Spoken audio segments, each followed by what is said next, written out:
जैसे अभी नारा लगा रहे हैं ना कि जी जंग खैबर यानी जो था वो फतह थी, वो आपका लास्ट चांस था, उसके बाद अब नहीं होना। वही हैदर के मानने वाले, वही हैदर की नस्ल आगे मौजूद है। हमें यकीन हो ना हो इमाम मेहदी आएंगे, उनको यकीन पूरा है कि इमाम मेहदी आएंगे। वो कह रहे हैं कि भाई इमरान ने हमला तो कर दिया, लेकिन ये ड्रामेबाजी है, ऐसा कुछ भी चल रहा है सोशल मीडिया पर। इसके बारे में क्या कहना चाहेंगे? यार झूठ के डराया, डरा तो दिया। वो वीडियोस देखकर जो वहाँ से आ रही हैं, आँखों से ना खून शायद आना रह गया वो हालात। ईरान ने जो जवाब दिया है उसका तो खैर जवाब ही नहीं है। इसके ऊपर भी अवामील आएंगी इंशाअल्लाह ताला, तबाह बर्बाद हो जाएगा इसराइल भी। अस्सलाम वालेकुम नाज़रीन कराम, मैं हूं आपका मेज़बान ताबिश हैदर और आप देख रहे हैं प्रोग्राम जुस्तजू। नाज़रीन कराम, ईद तो गुज़ारी होगी, आपने अभी ईद मनाई भी होगी, लेकिन हमारे कुछ मुसलमान भाई बहन ऐसे भी हैं जिनकी ईद बहुत ही सादगी से और बहुत ही मुश्किल से गुजरी, क्योंकि किसी का ना तो भाई था, किसी का बाप नहीं था, किसी का बेटा नहीं था, अगर बेटा था तो किसके वालिदैन नहीं थे। जी हाँ, मैं बात कर रहा हूँ फ़लस्तीन की।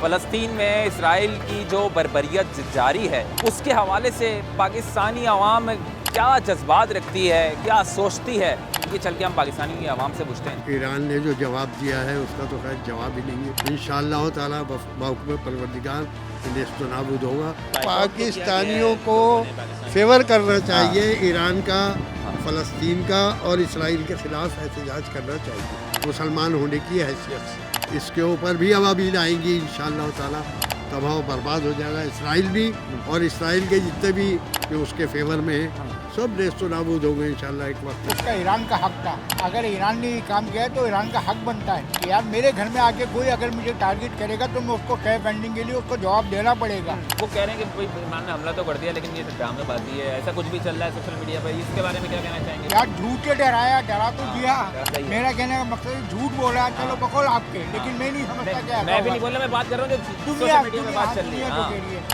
लेकिन डर तो गया, खौफ तो हुआ, पता तो लगा कि मुसलमान की पावर क्या है। वाह वाह, बहुत अच्छी बात बोली है। ऐसा ईरानी ऐसा मुसलमान लोग, अगर आप देखें तो ये भी तो देख सकते हैं, ऐसा मुसलमान ममालिक ने उनको जवाबी हमला करके बताया है जो भी इनका हम भाई हम भी हैं। हम भी अगर हमारी खुद मुख्तारी की तरफ आप आँख उठा के देखोगे तो हम आके झुकाना और निकालना भी जानते हैं। उनको दुश्मनी इस ज़मीन से नहीं, उसको दुश्मनी असल में इस्लाम से। अब रह गया कि इस दुश्मनी में उन्होंने क्या कुछ नहीं किया। जितनी जंगें शुरू में हुई, जंग खैबर को देख लें, जंग बदर को देख लें, जंग अहज़ाब को देख लें, उन्होंने शिकस्त खाई। उस शिकस्त को जो है, जैसे अभी नारा लगा रहे हैं ना कि जी जंग खैबर यानी जो था वो फतह थी, वो आपका लास्ट चांस था, उसके बाद अब नहीं होना। वही हैदर के मानने वाले, वही हैदर की नस्ल आगे मौजूद है। देखिए ना, उस ज़माने में 39 डेज़ तक लोग लड़ते रहे, कुछ भी नहीं हुआ, लेकिन ये 14 डेज़ पे मौला अली लेके निकले तो फतह हुई। अभी 57 कंट्रीज़ हैं, सब कह रहे हैं कि जी फ़िलिस्तीन पे जुल्म हो रहा है। कोई एक चीज़ बोलने को तैयार नहीं, कोई खाना देने को तैयार नहीं, कोई पानी देने को तैयार नहीं, कोई उनके लिए क्या कहते हैं आवाज़ बुलंद करने को तैयार नहीं। लेकिन जब एक हैदर के चाहने वाला, एक उसी की नस्ल निकली, तो आज देखा लोगों ने। अच्छा, आज भी हजम नहीं हो रहा, कह रहे हैं ये टोपी ड्रामा है। टोपी ड्रामा है ना, इन लोगों से पूछा ये टोपी ड्रामा से कि जब 1980 में आयतुल्लाह खुमैनी ने इसका इसराइल का सफारखाना बंद करके फ़िलिस्तीनों के सफारखाना खोला था, ये टोपी ड्रामा था। जब उसके बाद बैतुल मुक़द्दस को, जुमतुल विदा को बैतुल मुक़द्दस के लिए एक दिन करार दिया, क्या टोपी ड्रामा था? उस वक्त तो मसला नहीं था। उसके बाद इन्होंने जो ईरान ने कोशिश की और वो जो जहाज़, अमेरिकन जहाज़ आए और से आपस में टकराए और ख़त्म हो गए, वो टोपी ड्रामा था। उनकी एम्बेसी के लोगों को गिरफ्तार करके उनसे टक्कर ली और कहा कि नहीं, जो हक है वो हक है, बातिल बात है। टोपी ड्रामा। 8 साल तक जंग करते रहे, यही सारे अमेरिका, बरतानिया, फ्रांस, जर्मनी के सारे लोग मिलकर और जंग कर रहे थे, और ये अकेले तने सारी पाबंदियाँ लगा दी। ये टोपी ड्रामा था। अब देखिए इराक में अमेरिका ने क्या कोशिश नहीं की, दाइश को लेके आए, सब कोशिश की, पूरी ताकत लगा दी। ईरान ने जंग की, टोपी ड्रामा था। शाम में बीबी के रोज़े को घेर लिया था, और घेरने के बाद अब वो 4 ऐसे तबाह करके ख़त्म कर दिया। एक ईरान उसके लोग गए, जवान गए, जाके लड़े, क्या टोपी ड्रामा था? तो बात ये कि ये जंग ख़त्म नहीं होने वाली है, इस जंग ने चलना ज़रूर है। आपको लगता है ये थर्ड वर्ल्ड वॉर की तरफ जा रहा है फ़लस्तीन से मामला? नहीं, ये आखिरी जंग, ये जंग तो जानी वही है। अच्छा, जो अल्लाह का वादा है ना, हाँ। कि इमाम ज़माना का ज़हूर होगा और उनके लिए ये दुनिया एक यहाँ पे हुकूमत कायम होगी। अल्लाह का वादा झूठा कभी नहीं होता। यहाँ पे दुनिया में हुकूमत कायम होनी है। हमें यकीन हो ना हो इमाम मेहदी आएंगे, उनको यकीन पूरा है कि इमाम मेहदी आएंगे, ठीक है। यहूदियों को यकीन है। क्या आप देखेंगे, मोहम्मद बिन सलमान कहता नहीं मैं मेहदी से लड़ूंगा, ये क्या, इसकी औकात क्या, ये क्या लड़ेगा, ठीक है। ये अय्याश, फहाश, शराबी, कबाबी लोग ये क्या लड़ सकते हैं? तो हमारे घर में हम बैठकर यही डिस्कस कर रहे थे कि यार हम तो ईद की तरफ जा रहे हैं, और अब हम मुंतज़िर हैं कि हमें ईदी भी मिलेगी, हम अच्छे कपड़े ही पहनेंगे, खाना भी खाएँगे, दावतें भी होंगी।